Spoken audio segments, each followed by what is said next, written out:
बहू की विधा। नाटककार है विनोद रस्तोगी। पात्र परिचय: जीवनलाल एक धनी व्यापारी, अवस्था 47 वर्ष। राजेश्वरी जीवनलाल की पत्नी, अवस्था 44 वर्ष। रमेश जीवनलाल का पुत्र, अवस्था 22 वर्ष।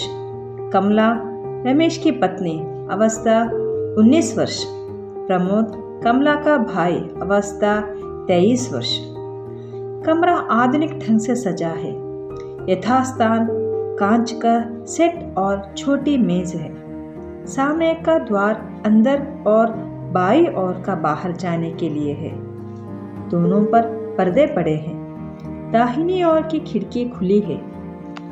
यवनिका उठने पर जीवनलाल खिड़की के समीप खड़े हुए दिखाई देते हैं। आंखों पर चश्मा है। भरे हुए चेहरे पर बड़ी बड़ी मूंछ है। सिरगंजा है। धोती कुर्ता पहने हैं।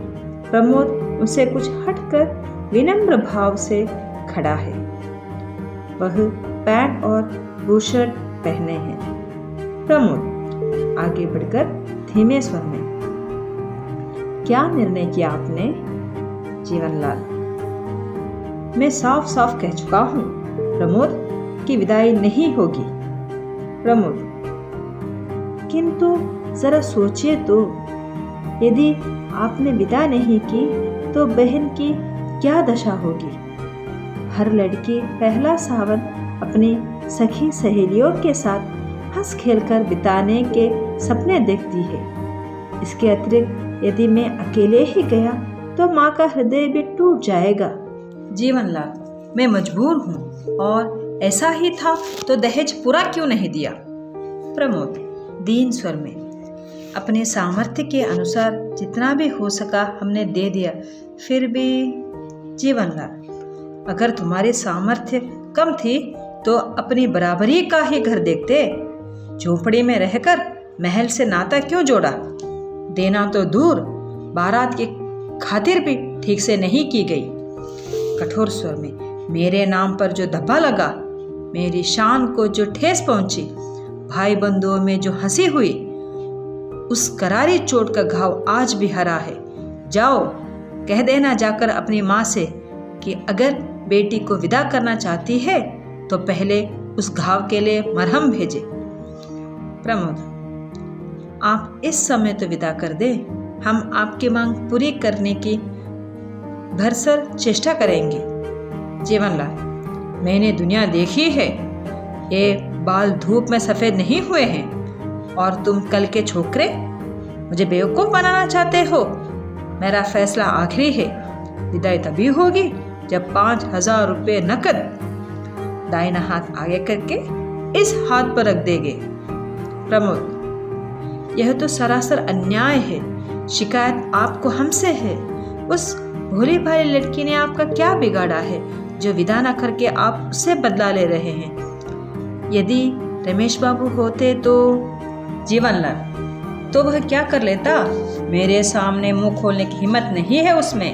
वह मेरा बेटा है, तुम्हारी तरह बड़ों के मुंह लगाने की बदतमीजी करने वाला कोई आवारा छोकरा नहीं। प्रमोद: बाबूजी, बेटी वाला समझकर ही आप मेरे अपमान कर रहे हैं, किंतु यह न भूलिए कि आप भी बेटी वाले हैं।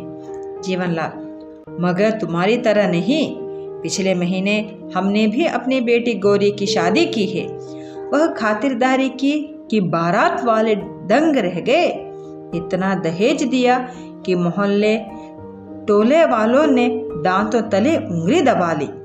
इसीलिए बेटी वाले होकर भी हमारी मूंछ आज भी ऊंची है।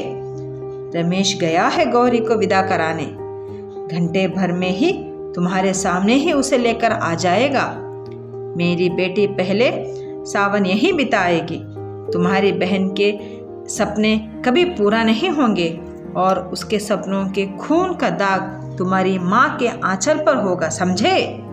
प्रमोद व्यंग से: जो हमारी बहन है क्या वो आपकी कुछ नहीं? जीवनलाल तेज स्वर में: बेटी और बहू को एक ही तराजू में तोलना चाहते हो? बेटी बेटी ही है और बहू बहू। प्रमोद, ठीक है, जब आप अपनी जिद पर ही अड़े हैं तो और अधिक अनुनय विनय करना व्यर्थ है। क्या मैं जाने से पहले एक बार बहन से मिल सकता हूँ? जीवनलाल, जरूर। और हाँ, उसे यह भी बताते जाना कि अगली बार मेरे लिए मरहम लेकर विदा करने कब आओगे।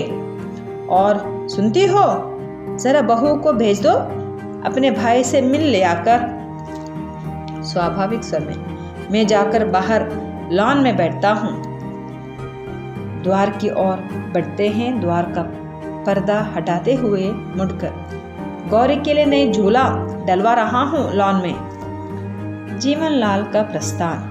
प्रमोद थका सा कांच पर बैठा जाता है। अंदर से कमला का प्रवेश। सुंदर चांद से मुखड़े पर उदासी की घटा है। हाथों में लाल चूड़ियां है, दानी साड़ी और वैसा ही ब्लाउज पहने हैं। वह प्रमोद के पास आकर सिर नीचा करके खड़ी हो जाती है। प्रमोद भारी स्वर में, बैठ जाओ कमला। कमला पास ही बैठ जाती है। प्रमोद, अच्छी तरह हो। कमला सिसकने लगती है। प्रमोद, पागल ना बनो कमला, रोवो मत। मैं कहता हूँ रोवो मत। इन मोतियों का मूल्य जानने वाला यहाँ कोई नहीं है। पत्थर पानी से नहीं पिघल सकता। कमला सिसकती हुई, भैया क्या? प्रमोद, तुम न घबराओ, मैं जल्दी ही फिर आऊँगा। उस बार विदाई अवश्य होगी, क्योंकि मैं चोट का मरहम लेकर आऊँगा। कमला न समझने खंड से, मरहम? प्रमोद, मरहम के रूप में 5,000 रुपये नकद। इस गिरे हाल में भी मकान 7-8 हजार में तो बिक ही जाएगी। कमला, मेरी विदाई के लिए घर न बेचना भैया, आपको मेरे सुख सुहाग की सौगंध है। प्रमोद, यह तुम क्या कह रही हो? क्या तुम नहीं चाहती कि पहला सावन तुम सखी सहेलियों के साथ माँ के घर में बिताओ? कमला, किस लड़की की यह कामना नहीं होगी भैया, लेकिन उस कामना की पूर्ति के लिए इतनी बड़ी कीमत चुकाना कहाँ तक ठीक है? 1-2 साल में विमला का ब्याह भी आपको करना है। अवश्य मैं आकर। प्रमोद, परंतु तुम? कमला, मेरी चिंता आप न करें, सच कहती हूँ, विदा न होने से मुझे जरा भी दुख न होगा। गौरी आ रही है, बहुत अच्छी है, वह हर समय हंसती हंसाती ही रहती है। उसके साथ रहकर मुझे सखी सहेलियों की कमी बिल्कुल नहीं अखरेगी, आप विश्वास करें भैया। प्रमोद, लेकिन आज नहीं तो कल रुपए तो देना ही पड़ेगा। कागज के टुकड़ों पर अपना स्नेह, ममता और प्यार बेचने वालों के बीच तुम इस तरह कब तक रह सकोगी? कमला, धीरे धीरे सब ठीक हो जाएगा भैया। माँ जी तो ममता की मूर्ति है ही, बाबूजी ही जरा जिद्दी स्वभाव के हैं। समय के साथ वे सब कुछ भूल जाएंगे। प्रमोद, मुझे तो ऐसा नहीं लगता। अंदर से राजेश्वरी का प्रवेश। राजेश्वरी, बैठे रहो तुम लोग, क्या बातें हो रही थी भाई बहन में? प्रमोद, ऐसे ही कुशल क्षेम पूछ रहा था। राजेश्वरी, समझ गई, अपने जिद के आगे तो किसी की सुनते ही नहीं। विदा के लिए जब तुम्हारी चिट्ठी आई थी तभी से मैं समझा कर थक गई।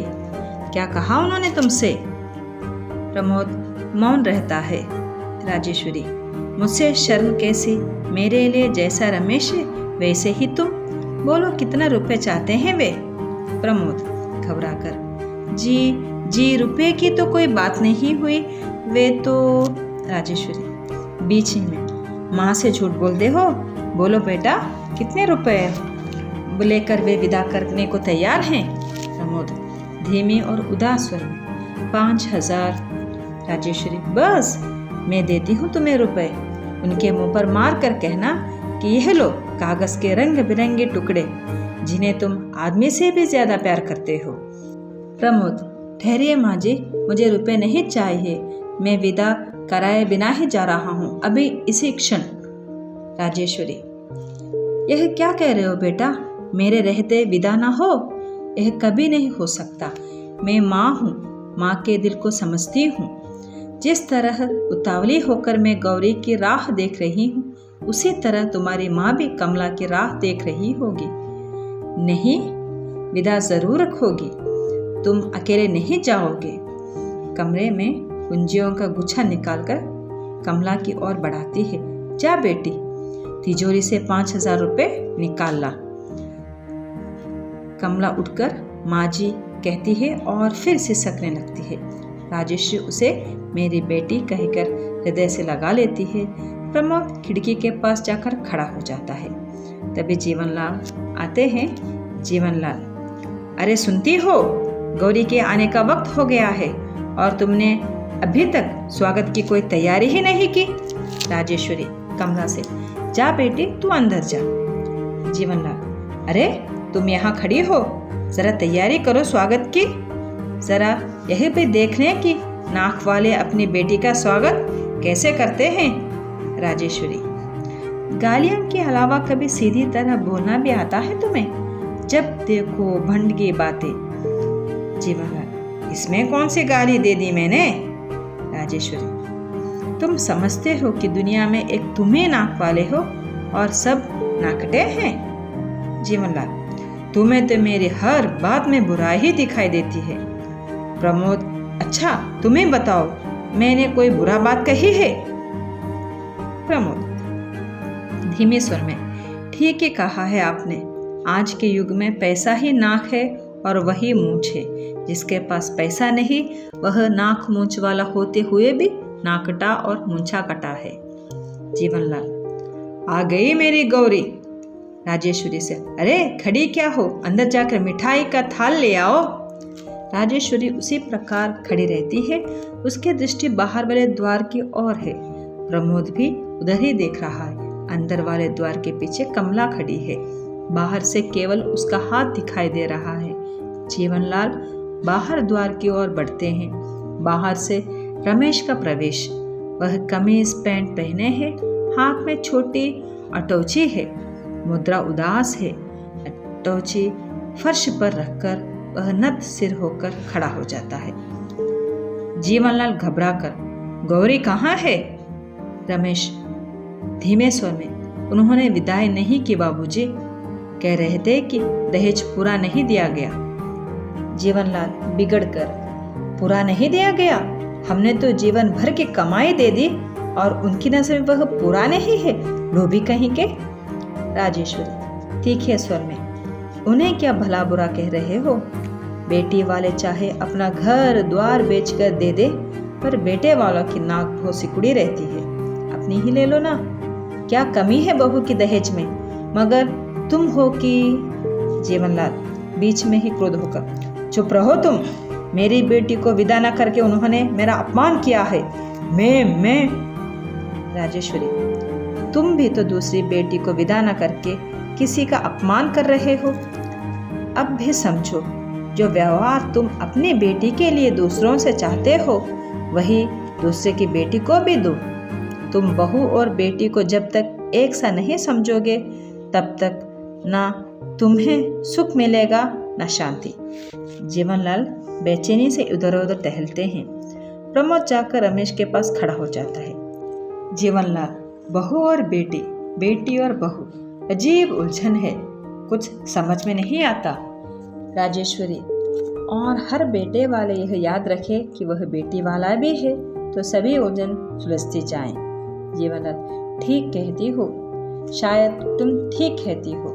प्रमोद, अब मुझे आज्ञा दीजिए, मेरी गाड़ी का समय हो रहा है, मैं जल्दी ही फिर आऊँगा। विश्वास रखें, इस पर आपकी चोट के लिए मरहम लाना न भूलूंगा।